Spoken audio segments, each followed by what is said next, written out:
that's that kind of, as you said, it's a culturally diverse Asian audience of, Asians are big gamblers. They love meme coins. They were big buyers of Doge um, and most of the other kind of dog coins and stuff like that. And you just have to see, is that going to resonate here? And they don't care about Trump and all of this kind of stuff. They want something that they can talk about that crosses cultural boundaries. Like other crypto enthusiasts, Raoul Pal, a renowned macro analyst and former Goldman Sachs executive, is extremely bullish on crypto asset prices in 2024 and 2025. In a recent interview with Coin Bureau's Jessica Walker, Pal shares his updated outlook and price predictions for the crypto market cap, which he expects to quadruple to $12.5 trillion by 2025. Pal has been talking about the deep correlation between the macro environment and crypto asset prices for a while now. He explains that QE is now a periodic exercise carried out by all of the world's major central banks because the 2008 global financial crisis and central banks' subsequent moves to save the global economy made it a certainty that they would always have to print more money. Pal believes the next 12 to 18 months will be good for the cryptocurrency business. We've included footage from Pal's discussion with Coin Bureau and former BTM CEO Arthur Hayes. Please like this video, subscribe to the channel, turn on post notifications for more videos like this, and leave comments and observations below. Everything you do helps the YouTube algorithm and greatly contributes to the channel's growth. Thanks and enjoy the video. I had coffee yesterday with Meow from Jupiter, and we were talking about exactly this. Is that what's so interesting about meme coins is that utility is either zero or small, right? Bonk has some utility, Shiba Inu has some utility, but the actual cultural value is the attention that these things get. The attention is upstream of everything. And so it's so easy to understand. You don't need to value it as, does this capture attention? Is that attention persistent? And do I get some sort of feel-good factor or status by owning it? And it's the same as a LVMH, a Louis Vuitton handbag. And it's the same with fine wines. It's the same with the meme on the internet that you share. It's all the same thing. It's just concentrated attention. I'm less I just don't have the time. I just don't have the time. So if you think of a lot of the Degen stuff is basically attention. I don't have enough attention to give out because I'm too busy. So I've kept it pretty straightforward. So I've got Whiff, Bonk. I still own Doge because I still think Elon's going to do something with Doge. And that's about it. I observe the space. Everyone reads Ansem's feed and trying to figure out what the fuck's going on, stuff like that. But I don't have enough attention to give out to the attention that it needs. So you can actually need to know what you're doing a little bit. So yeah. Arthur is obviously, he's a man of leisure. He can do whatever he wants. I hit up Jan Van Eck. It was just last week. I said, Jan, you've got to do this. You've got to file for the Dogecoin ETF. He's like, I just want to make sure I don't go to prison first. I said, look, you'll be fine.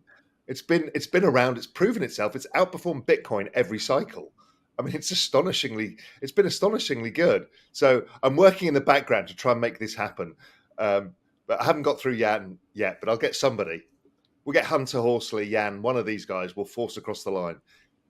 It's unlikely to be BlackRock, but we'll give that a go too. Singapore, because that's that kind of, as you said, it's a culturally diverse Asian audience of, Asians are big gamblers. They love meme coins. They were big buyers of Doge and most of the other kind of dog coins and stuff like that. And you just have to see, is that going to resonate here? And they don't care about Trump and all of this kind of stuff. They want something that they can talk about that crosses cultural boundaries. While Pal is very optimistic about cryptocurrencies and digital assets in general, he warns that some of the top 10 projects like Cardano and XRP might not have what it takes to keep growing in the coming cycles. On the other hand, the founder and CEO of Real Vision is very optimistic about Solana, Ethereum, and Bitcoin. He thinks that Solana will outperform Ethereum and Bitcoin, and the biggest altcoin will easily outperform Bitcoin when we enter the banana zone. Pal also has a lot of his NV pals says that meme coins are an important part of the cryptocurrency world, and that investors could make a lot of money in the next few months. During the interview, Pal and Arthur talk about their Degen bags and make a shocking statement about Dogecoin. Here are some more video clips from the event. They're the same candidate. They're old idiots, both of them. And both of their parties that are behind them they're the front people, and so they're going to stand behind them all the way because of all the goodies that flow with whoever's in charge, right? Whether it's Democrats or Republicans. And if you look at any sort of estimation by bipartisan outlets on the state of the deficit, it's not like it's one person's going to cut spending and run a balanced budget or surplus and the other is not. They're both saying, elect me and I'll give you free shit paid for by the other people that lost. That's the message. And so which one of those messages resonates better? I don't know. I don't give a fuck what message resonates. I just know that they're both printing money, and therefore anything that was working today, whether it's big cap tech or crypto, is going to work after the election. Now maybe there's going to be some volatility if you have some sort of civil war type scenarios, or a dust up between either side, depending on what happens with sort of the Trump sentencing, if he's in jail, he's not in jail, whatever, right? But at the end of the day, I think that's not really going to be meaningful at the end of the day, and one of them will be elected.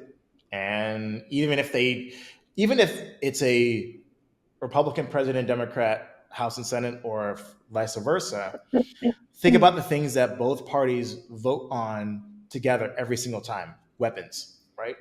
Ukraine, Iran, Israel. Every time there's ever an ask for, we need more money to give to the American defense companies to bomb more people, everybody lines up and says, yes, please more. And so if you look at the breakdown of the biggest expenditures of the U.S. government, apart from healthcare interest expense, it's veterans payments and defense. So it's war. The American economy is geared to kill people, and both political parties are happy to kill people as long as their stocks go up. And so again, it's the same thing, same party. Depend which clown do you like better. So I don't really care. It's fun to watch. Yeah, and part of that is, I mean, if there's any volatility, maybe one of those two drops out. There's violence is obviously likely to happen at some point in this, just because of how divided the society is. But when you narrow everything down, the outcome for everything is printing money. So the worse anything happens in the US, the more likely they are to print money. So election years tend to be very, very positive, and the year after for risk assets, just because everybody's buying votes and then kind of proving themselves afterwards and mopping up the pieces and paying that interest on the debt. So there's that military side. You've then got all the retirees with the baby boomers with all the votes. Well, they want their healthcare. And then the third part of the equation is somebody needs to pay the interest on the debt. And the only way of doing this is the magic money price. It's a whole. They're the same thing. Oh my God, the Fed is independent. Jerome Powell is impotent. He can't, even if he believes he's like the most powerful person in the world, Janet Yellen can do whatever the fuck she wants. And yeah, Powell hasn't raised or cut rates, but Yellen can drain the Treasury general account by $800 billion with the stroke of a pen. She can cut a bank off of SWIFT if she wakes up on the wrong side of the bed. Yeah, she's the most powerful person in the world, and her number one job is to get Joe Biden reelected. And so whatever, Powell and all the governors can write all these fancy fucking papers over at, Mariner Eccles building in New York, but the Treasury Department runs a show, and they always have run the show. And if you read some of the papers, there's a recent paper by the Atlanta Fed on central bank FX swaps. And essentially the paper was arguing that the Fed has always backed up international dollar borrowers ever since it was created in 1913. And it goes stepwise through every single incident where the Fed essentially printed money and handed it out to a foreign institution or a foreign branch of a bank. And the conclusion of the article was, we've been doing this for 100 fucking years, so let's do it some more if we need to. There is no independent Fed. And that was written, I think, last month by the Atlanta Fed. Great paper. Highly recommend reading it if you have time. You follow Arthur's argument, you can see there's a shortage of dollars around the world, right? We lost US banks. We lost a giant Swiss bank. We're losing dollar yen, right? That's a shortage of dollars. And we've got Yellen going to China twice, right? She's there because her other job outside of getting Joe elected is to sell bonds. She's the Mike Milken selling junk bonds, going to China doing the roadshow. China's like, yeah, we'd love to buy your bonds, but we don't have any dollars. So you give us dollars and we'll buy bonds. So they have to figure out how that can be done. Now, nobody really wants to give China direct swap lines. They probably do it through Japanese bond intervention, by currency intervention. Either way, the G20 is coming up or G7 is coming up. There'll be some magical allowance for everybody to have enough dollars for the system to move forward and everything to happen. So there has been no independence since 2008. I think I don't think there's much independence between central banks either. I think the BOJ kind of taught everybody the trick. Everybody's followed suit. They've all got the same problems, which is the debt and the aging populations, and everybody plays the same card. And there's, the BOJ and the MOF, that they stopped being independent in the 90s, even though on paper they are. And so it is all driven by the Treasury and required to refinance this debt since 2008. It's currently worth $2.55 trillion, and Pal thinks it will grow by at least $7.5 trillion between now and late 2025. This, he says, will mark the end of the bull market in crypto and macro and the beginning of the long, harsh winter.